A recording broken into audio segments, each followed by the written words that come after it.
નમસ્કાર, આપ જોઈ રહ્યા છો જેકેએસ ન્યૂઝ ગુજરાતી. વાત કરું રાજકોટ જિલ્લાના ઉપલેટામાં પંચાયત કચેરી ખાતે ખાખી ઝાડિયા ગામના યુવકે આત્મવિલોપનનો પ્રયાસ કર્યો છે. ખાખી ઝાડિયા ગામે સરકારી જમીન પર થયેલા દબાણ મામલે તે જ ગામના યુવાને તાલુકા પંચાયત કચેરી ખાતે કર્યો હતો આત્મવિલોપનનો પ્રયાસ. અરજદારના જણાવ્યા પ્રમાણે તંત્રએ કોઈ કાર્યવાહી ન કરતા હોવાના આક્ષેપને લઈને ખુદ પર આગ ચાપવાનો પ્રયત્ન કર્યો હતો. ખાખી ઝાડિયા ગામના અરવિંદભાઈ સુબા નામના વ્યક્તિએ તંત્રની કામગીરીથી કંટાળી આત્મવિલોપનનો પ્રયાસ કર્યો હોવાનું સામે આવ્યું હતું. 2 વર્ષથી કોઈ ધ્યાન આપતું ન હોય અને તંત્ર કોઈ કામગીરી કરતું ન હોય તેવા આક્ષેપને લઈને તાલુકા પંચાયત કચેરી ખાતે આત્મવિલોપન કર્યું હતું. યુવકે પોતાના શરીર પર જ્વલનશીલ પદાર્થ છાંટી આત્મવિલોપનનો પ્રયાસ કર્યો છે. તંત્રની કામગીરીથી કંટાળી આત્મવિલોપન કરતા કચેરી ખાતે અફરાતફરી મચી ગઈ હતી. તાલુકા પંચાયત કચેરી દ્વારા પોલીસને જાણ કરતા યુવકની અટકાયત કરવામાં આવી હતી. જેકેએસ ન્યૂઝ ગુજરાતી સાથે અર્શી આહિર, ઉપલેટા. મારું ગામ ખાખી ઝાડિયા. મારું નામ છે અરવિંદભાઈ કનુભાઈ સુવા.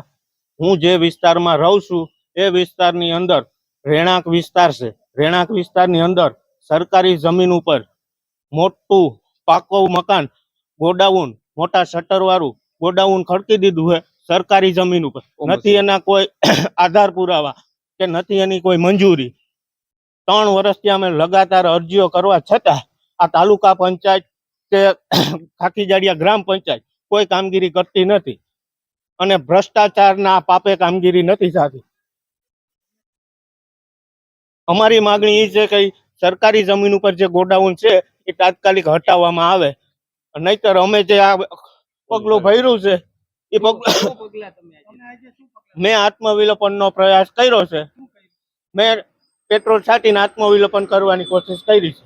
આજે અરવિંદભાઈ કનુભાઈ સુવા અરજદાર ખાખી ઝાડિયાથી એને તાલુકા પંચાયત કચેરીએ વારંવાર અધિકારીઓ પાસે ધક્કા ખાઈને કંટાળીને આત્મવિલોપન કરવાની કોશિશ કરી હતી. એને અમે અત્યારે રોકવામાં આવ્યા છે, બરોબર છે. અને આજે એનો પ્રશ્ન એ હતો કે અરજદાર અરવિંદભાઈ કનુભાઈ સુવા આજે 2.5 વર્ષથી 2 થી 2.5 વર્ષથી વારંવાર રજૂઆત કરે છે કે સરકારી જમીનમાં રહેણાંક વિસ્તારની અંદર કોમર્શિયલ ગોડાઉન ચાલે છે, તમે આના ઉપર એક્શન લ્યો. પણ છતાં કોઈ જાતની ઈ ગોડાઉન આજની તારીખમાં ઈ ગોડાઉન ધમધોકાર ચાલે છે અને ધમધોકાર આખું ગોડાઉન ભરેલું છે. અંદાજિત આ ગોડાઉન 200 થી 200 વાર જગ્યાની અંદર બનાવેલું ગોડાઉન છે, જેનું બાંધકામ પાકું બાંધકામ કરેલું છે, કોલમ બીમથી કરેલું છે. આગળ અંદાજિત 10-12 બાયનો શટર મૂકેલો છે. અવડું મોટું ગોડાઉન સરકારી જમીનમાં 2 વર્ષથી ધમધોકાર ચાલે છે. આજુબાજુના રહીશો કંટાળીને ત્યાંથી હિજરત કરવાની તૈયારીમાં છે, છતાં કોઈ અધિકારીનું પેટનું પાણી હલતું નથી. તકલીફ એ પડે છે કે ઈ સરકારી જમીનની અંદર આ કામગીરી કરે છે, એના ભારી વાહનો આવે છે, રસ્તો બ્લોક કરી દેવામાં આવે છે, એના ખુલ્લેઆમ દાદાગીરી કરવામાં આવે છે, એના વિડીયો વારંવાર અમે બતાવવામાં આવ્યા છે. અને બીજા નંબરની અંદર આજે સરકારી જમીન છે તો એના ઉપર કામગીરી કેમ ના થઈ અત્યાર સુધી? તો આ કોનો ભ્રષ્ટાચાર છે? કઈ કચેરીમાં તમે? અમે જિલ્લા પંચાયતમાં રજૂઆત કરી હતી, તાલુકા પંચાયતને રજૂઆત કરી, મામલતદાર સાહેબને રજૂઆત કરી, ડેપ્યુટી સાહેબને રજૂઆત કરી છે.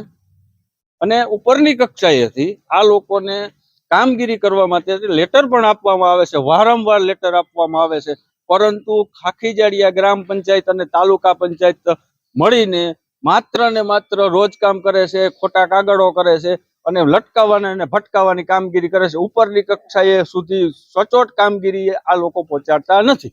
આત્મવિલોપનનો પ્રયત્ન કરવો એ એક સદંતર ખોટી બાબત છે. નિયમ અનુસાર દરેક અરજદારે કામગીરી કરવી જોઈએ. તાલુકા પંચાયત પણ નિયમ અનુસાર કામગીરી કરતી હોય છે. એમાં મૂળ બાબતમાં ખાખી ઝાડિયા ગ્રામ પંચાયત બાબતનો દબાણનો પ્રશ્ન છે. એ બાબતે અત્રેથી નિયમ અનુસાર દરેક પ્રકારની કાર્યવાહી કરવામાં આવી છે અને એ પ્રમાણે અમે આગળ વધી રહ્યા છીએ. શું છે? બાબત છે કે એમનો સર્વે નંબર 4-1 અને 4-2 પૈકી જે પ્રાંત અધિકારી સાહેબે નવા ગામદળમાં જમીન નિયમ કરેલી હતી તેમાં એમના દબાણની રજૂઆત છે. એ બાબતે આગળની કાર્યવાહી કરવામાં આવી રહી છે. તો ગ્રામ પંચાયત દ્વારા એ લોકોને નિયમમાં કાંઈ કાગળ તમને લોકોને લખીને આપી દીધા છે? ગ્રામ પંચાયત ઠરાવ કરેલો છે, જે ગ્રામ પંચાયત અસંમત છે, પરંતુ એ ઠરાવ રદ કરવા પાત્ર હોય અમે આગળની કાર્યવાહી કરી રહ્યા છીએ. તો તલાટી દ્વારા લખીને આપવામાં આવે છે છતાં કેમ રદ કરવામાં?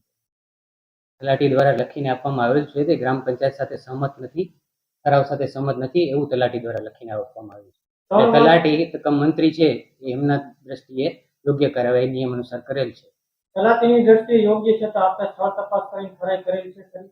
પ્રથમ કોઈ પણ દબાણ દૂર કરવું એટલે ગ્રામ પંચાયતની દબાણની ગુજરાત પંચાયત અધિનિયમ 1993 ની કલમ અંતર્ગત 105 અંતર્ગત ગ્રામ પંચાયતની જવાબદારી આવે છે અને આ અનુસાર જીઆર ઠરાવો કાયદા અને વિકાસ કમિશનર તરફથી પરિપત્રો થયેલ છે એટલે ગ્રામ પંચાયત દબાણની કાર્યવાહી દૂર કરવા માટે સક્ષમ છે 3 વર્ષથી હેરાનગતિ થઈ રહી હોવાનું જે અરજદાર જણાવે છે. 3 વર્ષથી પણ મારી તાલુકા અહીંયા પંચાયત માર્ચ મહિનામાં મારી જ્યારે બદલી થઈ ત્યારે આચારસંહિતાનો સમય બાદ કરતા દરેક પ્રકારની કાર્યવાહી મારા તરફથી કરવામાં આવેલ છે સાહેબ, આની પહેલા પણ ગ્રામ પંચાયત દ્વારા નોટિસ આપવામાં આવી જે હતી તે અધિકારી જે તે સમય હોય એનો તમારે જવાબ મેળવવો જોઈએ બાકી મારા આવ્યા પછી મેં દરેક પ્રકારની કાર્યવાહી કરેલ છે તો આપ આમાં હવે નિષ્ક્રિય ટૂંકમાં નિષ્પક્ષ રીતે કામગીરી કરીને ન્યાય અપાવશો.